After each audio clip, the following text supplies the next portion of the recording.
mostrar para vocês os números dessa partida aí. Vamos começar mostrando os números da partida para a gente poder ilustrar, né, do que eu estou falando. Olha os números, a estatística do jogo entre Vasco e Nova Iguaçu, tá? Tá aí na tela, são os números, a estatística do Google, 1-1, placar. Não dá para dizer que foi injusto. O Vasco também fez um grande jogo, mas o Nova Iguaçu foi melhor do que o Vasco, né, a maior parte do tempo. E teve muito mais oportunidades de matar o jogo. Chutes, finalizações de cada time. 23 do Vasco, 26 do Nova Iguaçu. Vocês sabem quantas vezes o Fluminense finalizou ontem contra o Flamengo? 7. E nem parecia, né? Você tentar lembrar das 7, você vai lembrar talvez de umas 2, no máximo. Eu nem me lembro das 7, mas eu vi esse número. Então o Fluminense finalizou 7 vezes no Fla-Flu. O Nova Iguaçu hoje contra o Vasco, não é contra o Olaria, não é contra o Sampaio Correia, não é contra o Volta Redonda. O Nova Iguaçu, no Maracanã, contra 60 mil torcedores adversários, finalizou 26 vezes. É isso mesmo que você está vendo aqui, ó. 26 é o número de finalizações do Nova Iguaçu. O Vasco, o grande, gigante Vasco, finalizou 23. Mas foi dominado a maior parte do tempo, foi amassado a maior parte do tempo. Para quem não viu o jogo, e eu tenho certeza que a maioria que está aqui viu o jogo, quero saber se vocês concordam comigo. Vai botando aí nos comentários, vai mandando no Superchat, vai mandando no Pix, onde você quiser, que a gente vai conversar. Chutes na direção certa. 8 do Vasco. 8 dos 23 na direção certa. Chutes do Nova Iguaçu na direção certa. Coitado do Léo Jardim, cara. O Léo Jardim tinha que receber hoje dobrado hora extra. O cara teve que pegar 13 bolas. E o Nova Iguaçu ainda mandou quantas bolas na trave? 3, se não me engano, né? Foram 3 bolas na trave. O Nova Iguaçu mandou 3 na trave, 2 no primeiro tempo, 1 no segundo. Sendo que essa no segundo tempo foi no lance do gol, que no rebote o cara fez lá o Xandinho de calcanhar.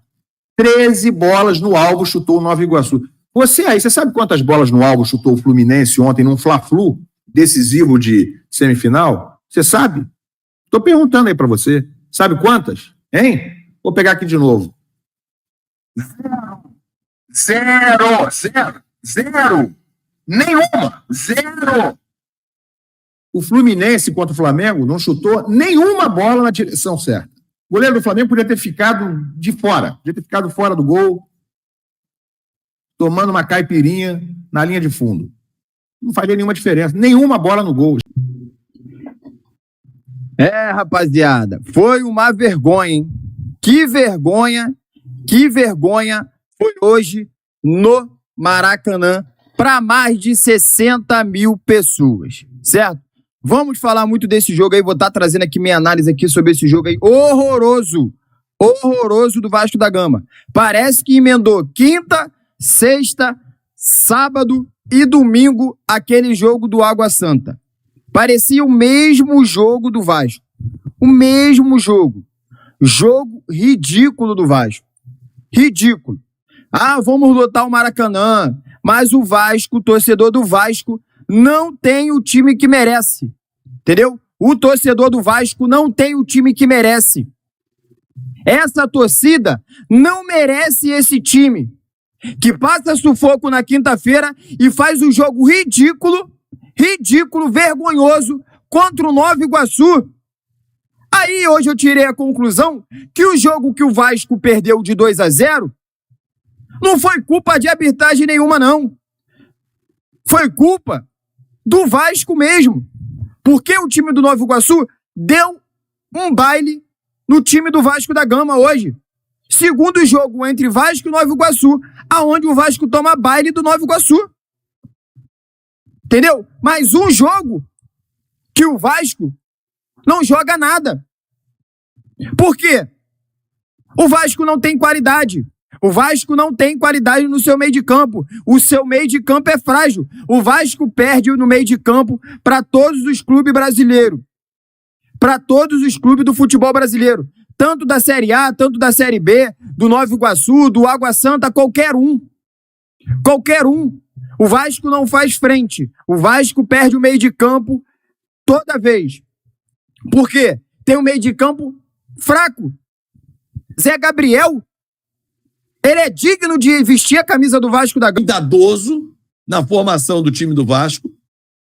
Ele vai observar que alguns erros que foram cometidos não podem ser cometidos. Um deles é o Medel. O Medel perdeu todas. O mano a mano ele perdeu todas.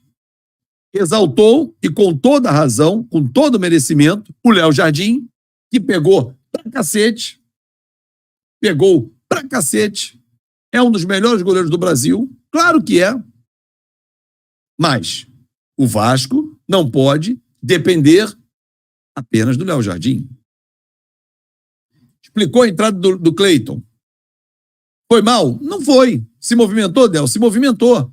Mas talvez ele tenha feito isso para ser um fato novo e surpreender o técnico Carlos Vitor da equipe do Nova Iguaçu, que esperava o quê? O Adson. Eu também esperava o Adson. Todo mundo esperava o Adson.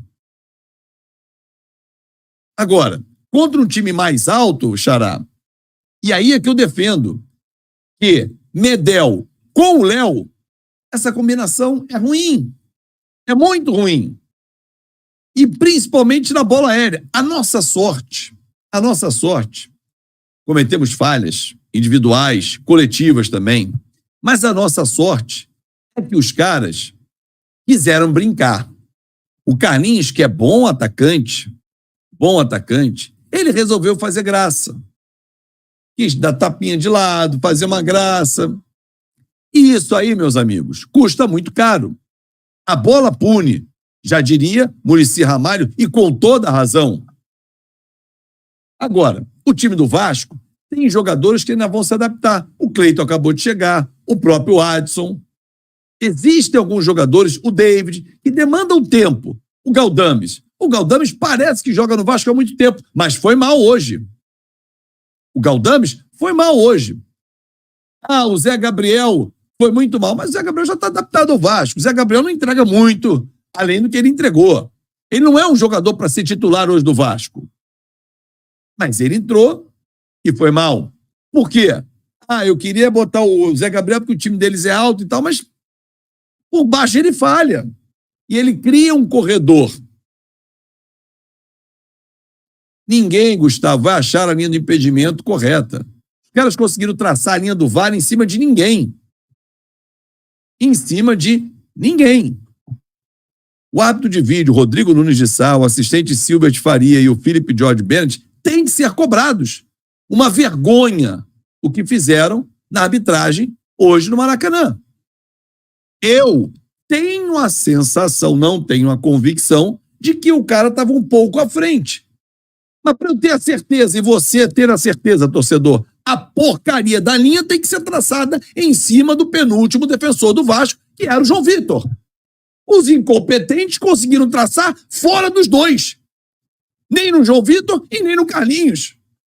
Desculpa, mas eles são horrorosos. Eles foram o que foi a nossa zaga. Horrorosos. E acho também, Newton Miller, obrigado pelo seu superchat, que ele não pode ser banco, Maicon. Não pode. Agora, se ele vai manter o esquema com 3 zagueiros, desculpa, Léo e Medel, você vai escolher um. Não dá para jogar com os dois. Boa, muito boa, eu diria. E que acabou o jogo empatando, jogando mal, num psicológico ruim, que é algo que começa a me preocupar muito, o desequilíbrio desse time, porque eu não vou atribuir a soberba, nem salto alto, o que aconteceu no jogo de quinta-feira, porque eu não quero acreditar, porque eu acho que esse time tem postura, tem caráter, mas eu falei na quinta-feira que alguns jogadores nitidamente achavam que tinham se transformado em jogadores de seleção mundial. Alguns jogadores, por exemplo, o Matheus Carvalho, que vinha jogando bem, e aí começa, vai bem, né? Aquela coisa, aí tira uma foto. E eu sou muito chato com isso, e sou mesmo, cara. E você, porque eu conheço muito, principalmente desse trabalho de imagem de jogador. Jogador que não deu um chute na bola na vida. Na vida! Eu tava lá tirando foto com o coco na mão, bebendo, um coquinho, tudo demais, legal. Virou o cara, o xodó, o querido. E tá nitidamente caindo de produção, depois disso tudo. Caindo de produção, porque me parece que subiu a cabeça. O Zé Gabriel, que eu acho que não é uma questão nem de subir a cabeça, mas é de insegurança. pela chegada dos reforços. Tem alguma coisa psicologicamente que não tá legal no elenco do Vasco, não tá bem. Então é um time que ganha 2-0 do Água Santa e toma uma virada. É um time que hoje tem posturas absurdas para um time com jogadores de nível profissional alto, como o seu Paulo Henrique, que dá um bico para o meio da grande área no primeiro tempo, já não é a primeira vez, já fez isso algumas vezes. É o seu Puma Rodrigues, completamente irresponsável no jogo, que quer sair driblando e perde a bola e reclama de quê? Reclama de quê? É o seu Gary Medel, que tem uma jurisprudência de quem não sai do time do Vasco e hoje fez uma partida pavorosa. Mas aí eu acho que a gente precisa cobrar também, e é bom que a gente tenha essa liberdade.